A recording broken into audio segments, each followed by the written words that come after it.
Olá, o meu nome é Mariana, eu sou museóloga e sou a professora de conservação de vocês. E na aula de hoje a gente vai falar um pouquinho sobre higienização e acondicionamento de vidros e cerâmicas. Então, vamos lá!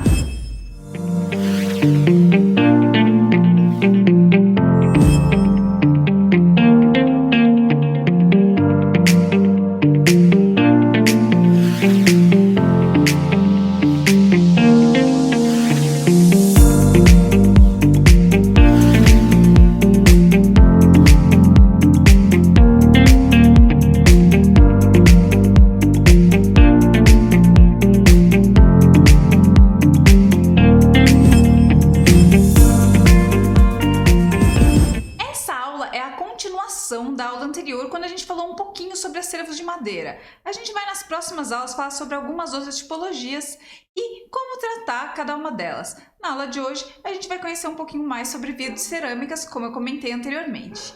Quando a gente fala de acervos de cerâmica, parece que a gente está falando de uma coisa só, mas na verdade não é. São vários tipos de acervo que acabam se enquadrando aí nessa tipologia.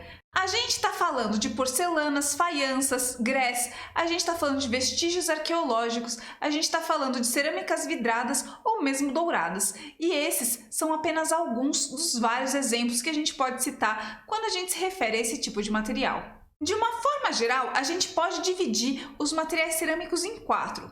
O que diferencia eles principalmente é a forma de cozimento, porque toda cerâmica é de uma forma ou de outra feita de argila ou de barro.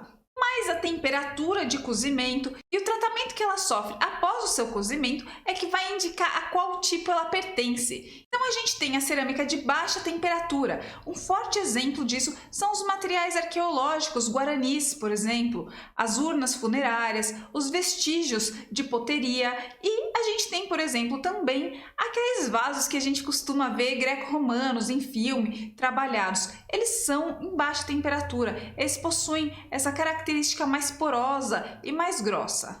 E a gente tem aquelas que são feitas em alta temperatura. Isso traz para elas uma característica mais vitrificada, elas são pouquíssimo porosas, elas são bem firmes e a gente encontra principalmente em vasos chineses, na porcelana inglesa, na porcelana francesa, extremamente resistentes. Existe também a diferenciação da porcelana de pasta mole e da porcelana de pasta dura. A porcelana de pasta mole nada mais foi do que uma tentativa de replicar aquela porcelana chinesa, que nem eu já comentei, mais resistente e menos porosa, mas de uma forma mais barata ou quando não se conhecia exatamente a composição da porcelana chinesa. Então os europeus tentaram replicar essa porcelana chinesa fazendo a mistura de argila com vidro, osso ou alguns outros elementos e acabava dando uma característica interessante para ela, às vezes quando bem tratada e bem pintada posteriormente, até bastante atrativa comercialmente,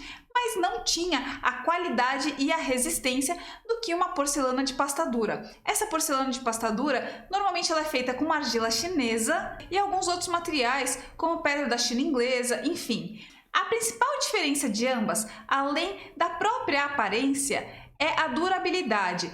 A porcelana de pasta mole tende a estilhaçar quando algum líquido quente era colocado nela. Além disso, ela arranhava e riscava muito mais facilmente do que uma porcelana de pasta dura, as porcelanas de boa qualidade.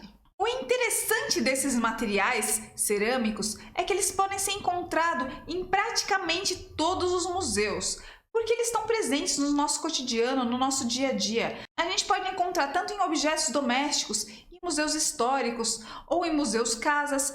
A gente pode encontrar em materiais arqueológicos e etnográficos, em museus de arqueologia e etnologia. A gente pode encontrar em obras de arte, em esculturas, em museus de arte. Enfim, são diversas formas que a gente acaba encontrando os acervos cerâmicos. E os acervos de vidro? Acontece a mesma coisa. Quando a gente pensa em acervos de vidro, a gente pensa em uma coisa só. Mas, assim como a cerâmica, ele é amplo, ele é diverso. O vidro muitas vezes é composto de areia, cálcio, sódio e alumínio. A gente tem um outro tipo de vidro, vocês já devem ter ouvido falar, chamado cristal. Eu sei, quando a gente fala em cristal, parece que a gente está falando do próprio minério que foi lapidado para se transformar num objeto. Mas não é bem isso. O cristal é um tipo de vidro que contém chumbo ou titânio ou algum outro metal na sua composição. Quanto maior a presença desses metais, normalmente chumbo ou titânio, na sua composição, mais refinado ele vai ser. Ele fica com uma aparência mais delicada, mais bonita, e isso agrega um valor de mercado a ele também. É por isso que muitas vezes utensílios de festas ou de datas especiais são feitos de cristal, como as taças, para brindar. Uma outra questão que vocês já devem ter ouvido falar por aí é que o vidro derrete. E a verdade é que ele escorre mesmo, mas ele não escorre numa velocidade que seja possível da humanidade acompanhar. O tempo para um vidro escorrer demoraria mais ou menos o tempo que a humanidade existe. Então, quando as pessoas falam que o vidro está mais fino na parte de cima e mais grosso na parte de baixo que escorreu, é lenda. A verdade é que provavelmente ele foi feito na posição vertical e acabou escorrendo enquanto estava sendo feito. Não é algo que aconteceu com o passar do tempo.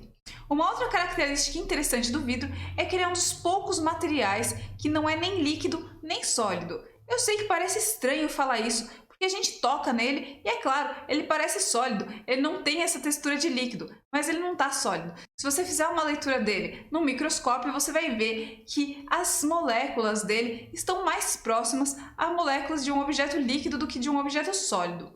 Apesar disso, ele não está em nenhum dos dois estados. Ele é chamado de um sólido amorfo ou de um líquido sólido. Interessante saber disso, né? E sobre a conservação deles? Agora que a gente já entendeu que eles estão presentes em quase todos os tipos de museus e que eles não são uma coisa só, existem vários tipos de vidro, existem vários tipos de cerâmica, como que funciona a conservação deles? Bom, eu falei ao longo das aulas sempre da importância da gente fazer a conservação preventiva, da gente controlar a temperatura, a luminosidade, a umidade. E, claro, não é diferente para o vidro e para a cerâmica, mas aqui eles não são tão suscetíveis a esses agentes físicos. A umidade pode interferir, causar um branqueamento no vidro, causar a proliferação de fungos, mas normalmente esse material ele pode ser higienizado com mais facilidade e removida essas sujidades, esses fungos. Não há uma proliferação tão grande. O maior problema que nós temos para fazer a salvaguarda desse tipo de acervo é o próprio agente mecânico, o manuseio. O que a gente mais corre risco mesmo é de, durante um transporte ou durante um acondicionamento inadequado, a gente acaba quebrando esse material. Inseri-lo inadequadamente em prateleiras ou em armários deslizantes acaba fazendo com que esse material sofra com trepidações ou quedas e acabe se perdendo. Uma outra coisa que a gente tem que comentar sobre isso é que é importante fazer embalagens específicas para ele. Normalmente, como a gente já comentou em outras condições, com poliondas ou com espuma expandida, para deixá-lo mais imóvel possível e protegido. É interessante também que a higienização dele aconteça em intervalos maiores, porque evita da gente tirá-lo da embalagem e acabar causando danos aí com essa movimentação. Por isso que o ideal é que a gente faça uma boa ficha de diagnóstico, uma boa higienização desse objeto, acondicione ele adequadamente no espaço de guarda que esteja protegido e coberto e volte a fazer a sua monitoria periódica a cada 2 ou 3 anos.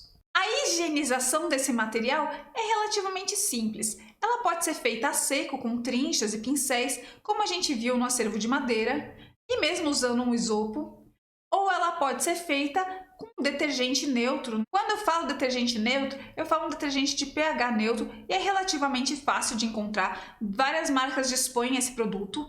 E uma escova de dente ou um algodão. E água. A água a ser utilizada, de preferência água destilada, uma água livre de sais, para evitar que haja abrasão, para evitar que haja o contato dos sais com algum eventual desenho, algum douramento que tenha no material. Para a aula de hoje, a gente vai fazer a higienização de um acervo de porcelana para vocês acompanharem aqui o processo e verem como é relativamente simples e que vocês podem fazer na casa de vocês. Então, vamos lá! Então vamos aqui para o nosso experimento. A primeira coisa que eu fiz foi colocar as minhas luvas.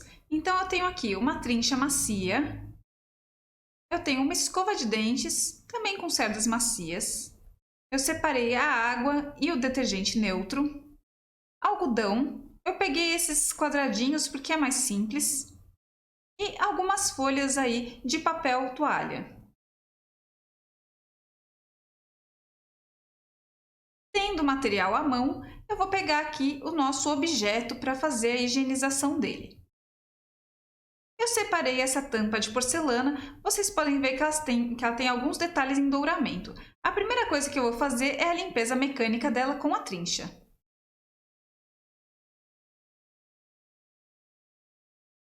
Eu sempre apoio ela de forma firme aí na bancada, sempre que possível, pelo menos, para evitar que nós corramos o risco de ter algum tipo de acidente.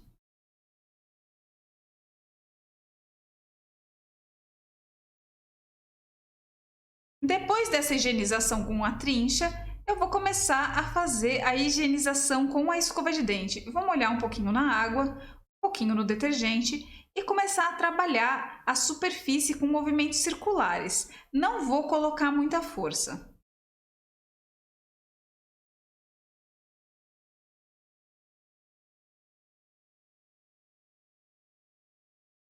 Todas as partes que têm douramento eu vou evitar.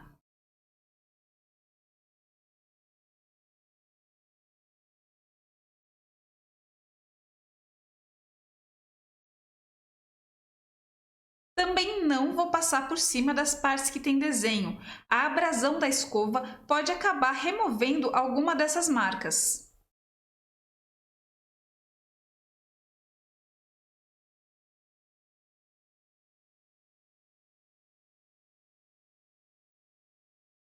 Vou pegar um pedaço do meu papel toalha para começar a enxugar a superfície da peça.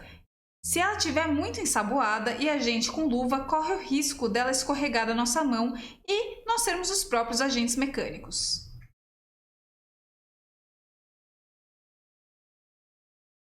Vou continuar aqui a higienização.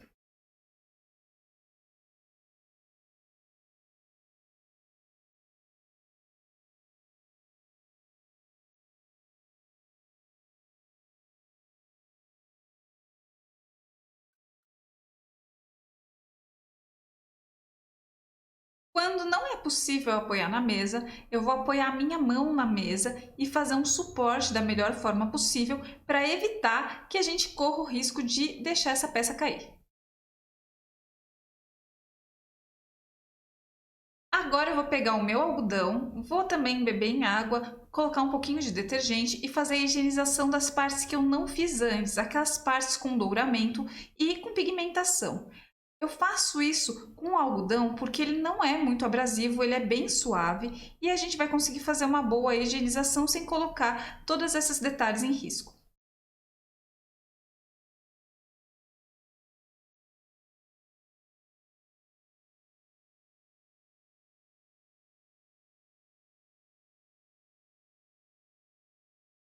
Vocês podem ver que o algodão ficou bem sujo, mesmo após toda a higienização mecânica com a trincha e de eu ter passado ali a escova nas partes que não tinham douramento. Para vocês verem que é importante a gente fazer a limpeza com algodão também.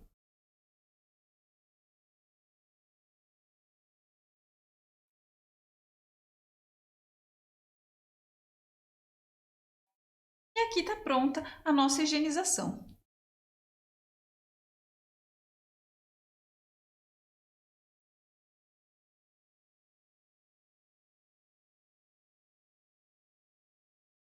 E aqui vocês podem ver a peça com higienização e uma peça sem higienização, para vocês notarem a diferença.